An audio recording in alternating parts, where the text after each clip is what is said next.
All right. And Well, let's I stop agreeing appreciate and I having. appreciate that. I appreciate that. I think it's time to get a little bit nasty, as it were, Okay. and take the bacon.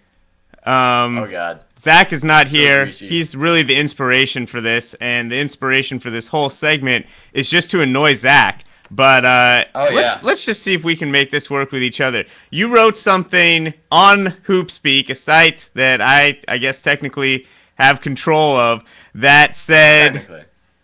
the Bobcats would lose to the Kentucky Wildcats.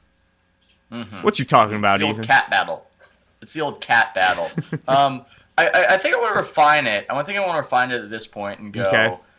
I think the Bobcats would win with a like fully ramped up, healthy Maggette. But if we're taking the kind of gimpy Maggette, if we're going with the gimpy Maggette of this year, I would choose the Wildcats. And people will get very angry at me in thinking this and go, "You don't understand that an NBA player is so much better. The NBA players that are even bad at They the end do of the talk like bench are that. just the That exact they voice. do. That's exactly how they talk. Like even the worst NBA players were stars. Look, I want you to look at the Bobcats roster because they ain't got NBA players. Like anybody, literally anybody on the Bobcats roster. If you said player X on the Bobcats roster has been sent to the D League, you wouldn't pause, and that covers everybody on the roster. I've never seen a roster this bad up until their recent victory over Orlando and good win by them. They were on pace for I think the worst point differential in 20 years of any NBA team. At a certain point, I guess the question I'm asking is, at what point is an NBA team not among those ranks, and we just don't consider them to be that talent level? Because I certainly think the Bobcats reach that. What do you think? Well, I think that the Bobcats are clearly terrible, and their point differential, which is more than record, probably the best way to tell how bad a team is how much do they lose by on average, and they lose by a lot. I mean, 50, is it 12 points now, threatening the all-time Yeah. record, which was set in 1992 by the Mavs. But I think if you're actually thinking about a competitive game here, the big problem is that the Wildcats maybe have like Terrence Jones, Anthony Davis, Gilchrist. They have some players who would be an interesting matchup and can compete at an NBA level, I think. But they have three of them. And I think that if the bench of Kentucky, or basically guys 4 or 5 through 8, would just get murdered by the bench of the Bobcats. I don't think I think what's interesting here is that in this particular example, you have a team of NBA players who aren't any good and a team of college players who everyone expects to become great NBA players. It's not like the Yes. weirdest thing in the world, but I think that Yeah. it's just that there would be so much shock with playing with the guys that size, all these psychological things, the NBA 3-point line. I just don't Oh, think it would ever really be a game. Although I think it is like a thought yeah. exercise I not to mean, be dismissed.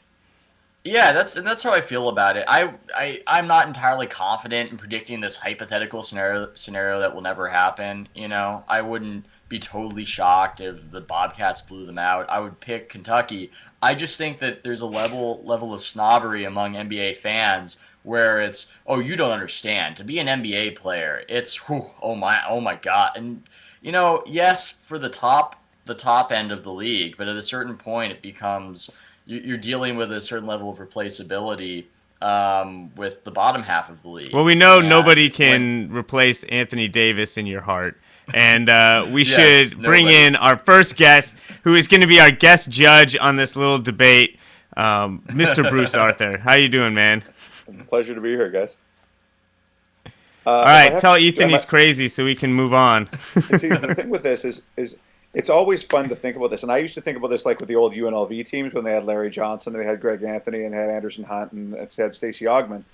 And Stacey Augmon, like for instance, was an awesome college player back when teams were really loaded, and in the NBA he was okay. Like an He was average pretty player good. in the NBA. Like he was about defensively he was a pretty good player. He just never had anything resembling an offensive game, and that's kind of the bar that I set on it. Is that team was the most dominant regular season team I'd ever seen, and I still think they probably would have lost to to a half decent NBA. To the Bobcats? I have a Not counter. the Bobcats. The one thing that UNLV didn't have is size. Like they had a 6'9" center, so you kind of go, but that would have been closer to a game, I think. My counter is if we're thinking right, of this so in the abstract. Me, winner. Yeah, you get it. Moving along from that, moving along from your victory. This whole idea that it's ridiculous to think of in the abstract, can we agree that the Fab Five would have beaten the 92-93 Mavericks? Because I just think that that's a scrape right there. I think to go that it can never happen is a little ridiculous, and we have an example that works quite well with the Fab Five beating the hypothetical 92-93 Mavericks in that matchup. That's a maybe. I mean, I think Beckley made actually a really good point. Is when you start getting into the benches, that's where it really becomes a problem. You have like a 48-minute game as opposed to a 40-minute game. Like in a 40-minute game, you can play all your guys like 37 minutes. I was never a true believer in those Fab Five teams the same way.